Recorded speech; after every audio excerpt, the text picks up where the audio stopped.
Hello, welcome to the first edition of Office Hours. This, as you may have guessed, is my office. Actually, what you're seeing is only a portion of my office, and although it may not seem super clean, it is the tidiest part of my office, and that's why it's the part that you're seeing. Maybe in the coming weeks, if I get really ambitious and clean up the rest, then we'll go for some sort of sweeping panoramic shot. But for now, the rest of the office isn't even remotely presentable, so we're going to keep the focus very tight. I want to thank everybody, first of all, for tuning into this, but I also want to thank everyone who's taking the course, and in particular, all the people who have said such generous and positive things in the discussion forum, on Facebook, on Twitter. It's been very gratifying. Putting this course together was a fair amount of work, and I also had the help of a lot of other people who worked very hard to do it. And there were times when I wondered whether it could in the end be worth all the work. And I've got to say that for me, the verdict is already in. It's clear to me that this is going to have been worthwhile. I'm really enjoying the interaction and looking forward to the rest of the course. So thanks for that positive feedback. Thanks also for the critical feedback, because that, after all, is raw material for office hours. That's not the only kind of feedback that's raw material for office hours. Any kind of question or issue that kind of bubbles up in the discussion forum or Facebook or Twitter is a candidate for being addressed on office hours. We can't address nearly all of the good questions that surface, but I'm going to do my best to find some issues that are of broad interest to the class and take them on. So the first comment that we're addressing, which was a little critical possibly, was about nirvana or nibbana in Pali. It's funny because after I tape these lectures, I always I listen to them or watch them because I need to see if I've said anything that's out and out wrong or misleading. And I remember walking along, listening to the MP3 of the first lecture.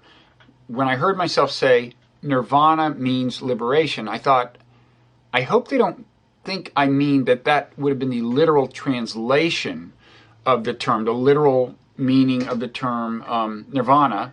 Back in the day, back in the Buddha's time. And I asked one of my two graduate students, David, who is getting a PhD in Eastern philosophy, I said, do you think this is too misleading the way I put this? He said, no, I think your meaning's clear enough. Well, wrong, David. My meaning wasn't clear enough. Not clear enough for Clara Lynn Rose, at least. In a very astute comment on Facebook, she said nibbana is better translated as blowout or extinction rather than liberation. That's true. The idea is that you would extinguish a flame or douse a flame. That is kind of the image that would literally spring to mind. That doesn't mean that when you attain nirvana, you get extinguished. You don't die if you attain nirvana. Rather, the idea is that for you to attain nirvana, the thirst, the clinging, the attachment that was the cause of suffering in the first place has to have been extinguished, has to have been put out, and so that's why the term nirvana is apt. But it does mean that as a practical matter, nirvana means liberation. The thirst is extinguished, the source of suffering is gone, you are liberated from suffering. So nirvana means liberation in the sense that attaining nirvana entails liberation and entails enlightenment. It involves, seeing the world clearly. Clara Lynn was not done with nirvana alone. She had at least one other comment. Yes, it was about I said something to the effect in the first lecture that Buddhism kind of counsels a skeptical attitude toward feelings or something like that. Carolyn was not enthusiastic about that choice of words, and neither was Carol Schreck, who on Facebook wrote, "I too have an aversion to the word skepticism because this suggests to Carol that we're attaching an immediate judgment to the feeling." This is a very good question and allows me to clarify something.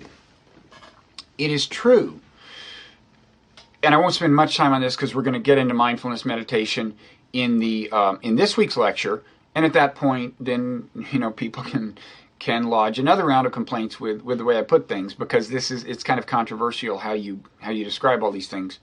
But for now, I would just say it's true that the way mindfulness meditation is generally taught, it is that you view your feelings without judgment. You're not critical of them during the meditation, and you're not attracted to them. You're not judging them one way or the other.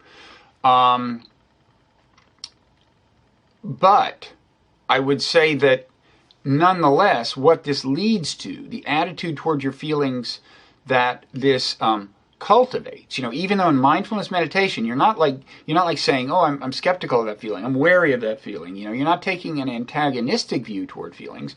Even though that's all true, I would say that in the long term, through mindfulness meditation, I think you are cultivating a more skeptical attitude toward your feelings than is natural for people. Because after all, what's natural for people is to let their feelings govern their thoughts and their behavior. That's what feelings are for, from natural selection's point of view.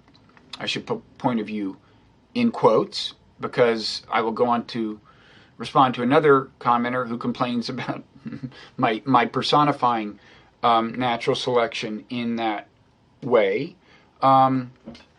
But in any event, the function of feelings is for us to be kind of, you might say, blindly obedient to them. That's what they're for. Relative to that, the attitude toward feelings that is cultivated through mindfulness in the long run, I would say, is a more skeptical attitude toward our feelings. It's an attitude that doesn't involve automatic subservience to them, but rather evaluating them and kind of choosing wisely as to whether you follow them.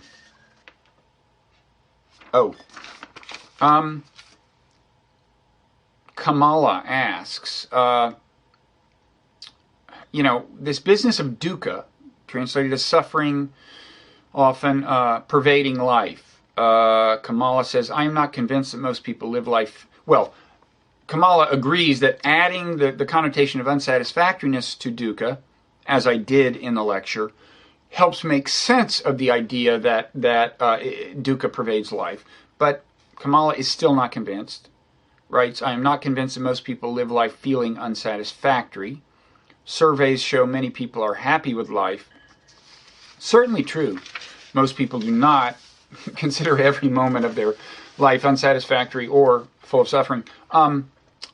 I wanted to use this occasion to add one other thing that I've heard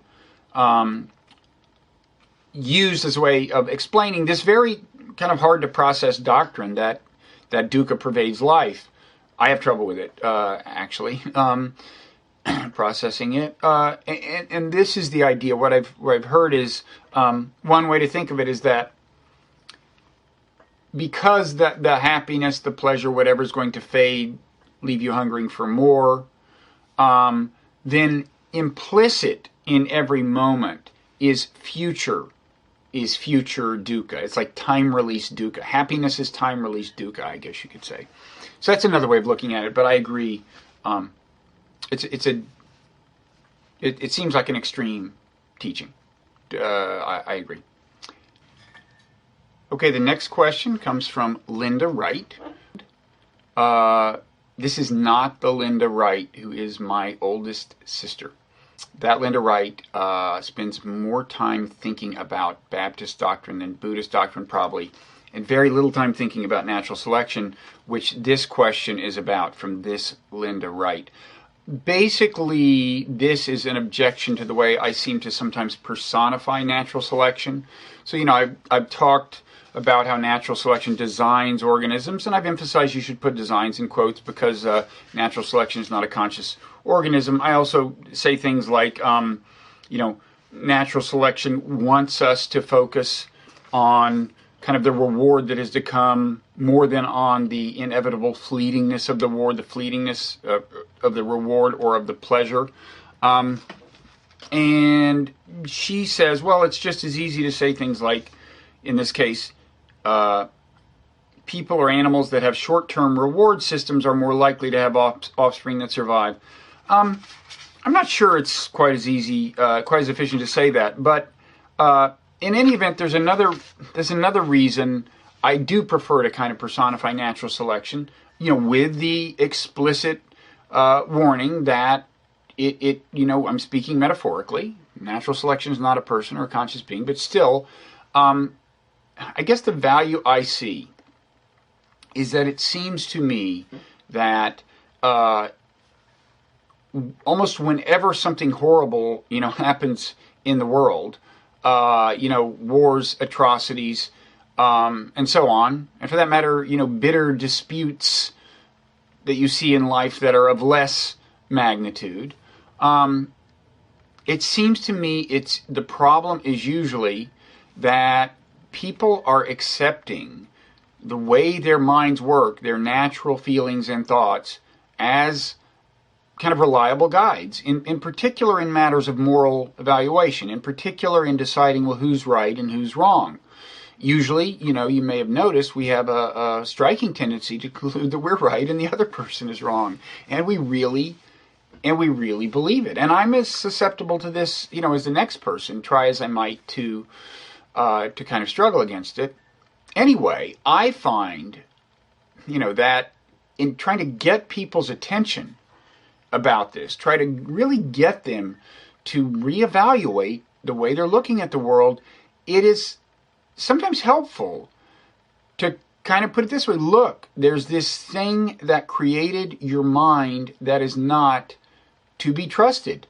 This thing, natural selection, it is the source of so many of your intuitions and your basic dispositions. And if you look at its agenda, what kinds of things it, quote, values, by what criteria it, quote, designed you, I think you may come to the conclusion that it is not to be trusted as a designer of minds, and therefore your mind is not to be trusted as a governor of your behavior. So, and your thought, and so on. So, I think, kind of personifying natural selection, I hope it is a useful pedagogical device. So I'm going to stick with it. Sorry about that. But it's a good question, and you're not alone. I mean, there are serious philosophers who get very upset when I do things like this. There are some philosophers who don't. Daniel Dennett is fine with using the language of design, at least. In quotes. He puts it in quotes the way I do. And in general, I would say, when you're talking to evolutionary psychologists, informally off the record, when we're talking about these things, you will use these shortcuts. We're not designed to do this. Natural selection doesn't care about that. And they're all fine with it as an efficient way of talking, because we all know that we're being metaphorical. Okay. Grace DeBellis, this also came through the discussion forum, I think, says, has the natural selection argument become irrelevant as humans have evolved to become much more sophisticated, moving beyond the process of getting their genes into the next generation? Few ways you could address this. The main point I would try to make is that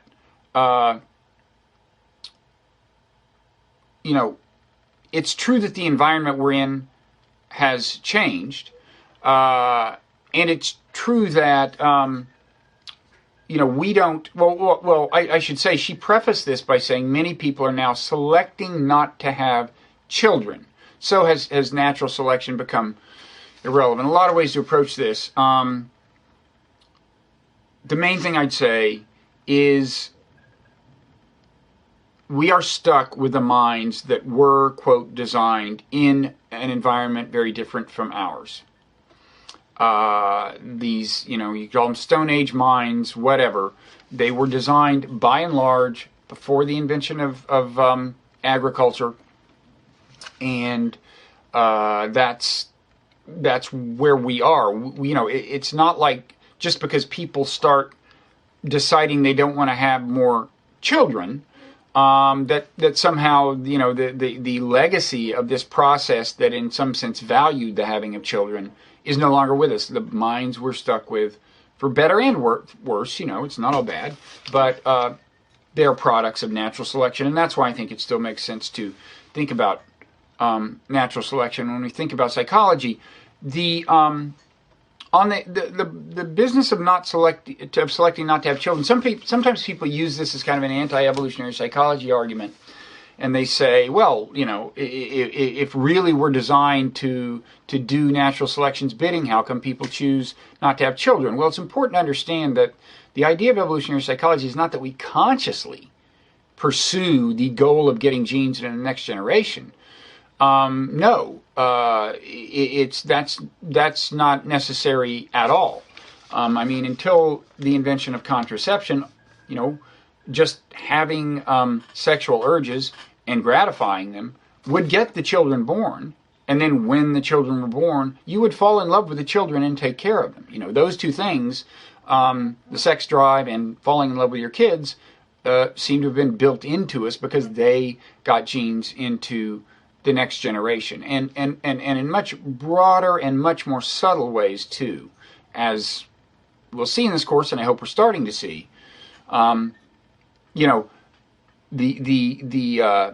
It's at an unconscious level that we kind of pursue natural selection's agenda. We don't do it intentionally. We don't do it purposefully. And even when we consciously choose not to do it, by choosing not to have kids or whatever, that doesn't change the fact that the brains we're working with are the brains designed by natural selection. Suzanne Lux asks, if natural selection doesn't care about whether we're happy or not, why do we? Well, first of all, thank you for embracing my metaphorical language and asking what natural selection cares about, in quotes. Second, it's interesting. Natural selection does care that we care about being happy, okay? So our wanting to be happy is built into us precisely because the pursuit of happiness or the pursuit of pleasure or always wanting to feel better that's the dynamic, that's the bait. That is the tendency that natural selection uses to get us to do its bidding, because it's in the pursuit of pleasure or happiness or in the aversion to pain and suffering that we tend to do the kinds of things that ultimately, during evolution got genes into the next generation. That might be pursuing social status. It might be making friends. It might be making certain enemies. It might be a lot of things. That feel good, Feels good to hate that particular person. Feels good to like that particular person. Feels good when people hold you in high esteem and you've elevated your social status. So it is again, natural selection doesn't want us to be consistently happy because it builds brains that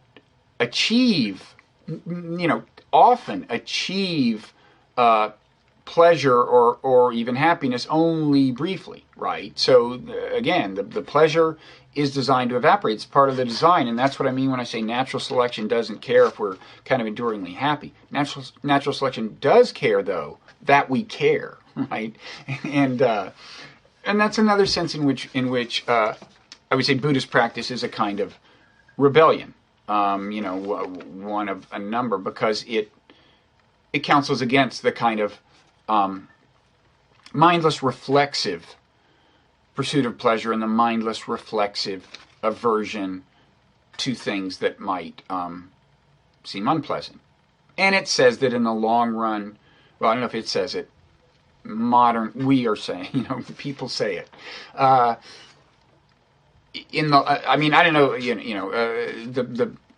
the prevailing interpretation is and I think it's true, you will be happier in the long run if you quit being so reflexive and unthinking about your aversions and your attractions and your attachments. So much for natural selection. Quickly, there were some questions about books.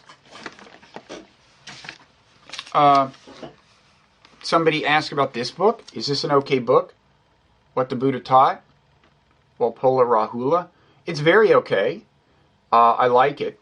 I should say it is written from a Theravada perspective, one of the two main divisions in Asian Buddhism, Theravada and Mahayana, and by a practitioner of Buddhism, whereas the text that I recommended on the site, the Gethin book, is more global. I mean, it covers both Theravada and Mahayana, and